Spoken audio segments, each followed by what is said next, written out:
அப்பாவி மக்களோட அடி வயித்துல அடிக்கிற அரசியல்வாதிகளை காப்பாத்த நினைக்கிறீங்களே, அதுவா தொழில் தர்மம்? ஒரு கொலைகாரனை காப்பாத்துறதா தொழில் தர்மம்? நம்ம நாட்டுல பிரதமரா இருந்தா தப்பு பண்ணலாம், முதலமைச்சரா இருந்தா தப்பு பண்ணலாங்கிற திமிரையில அடக்குற மாதிரி தைரியமா தீர்ப்பு சொல்ற நீதிபதிகள் வந்துட்டாங்க. இந்த நேரத்துல கருப்பு சட்டையும் காக்கி சட்டையும் நேர்மையா செயல்பட்டா தப்பு பண்ற தைரியம் எவனுக்கு இருக்காது.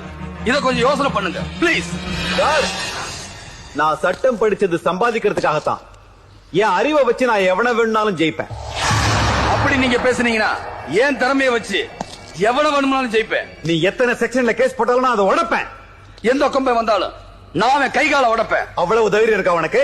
மிஸ்டர் பாபுராவ், கூட்டமா வந்து என்ன கொலை பண்ண முயற்சி பண்ணாங்கன்னு உங்க மேலே கேஸ் போட்டு மாயாவோட செல்லுக்கு பக்கத்து செல்ல போட்டுருவேன். அப்புறம் உனக்காக வாதாட இன்னொரு வக்கீல தேடணும்.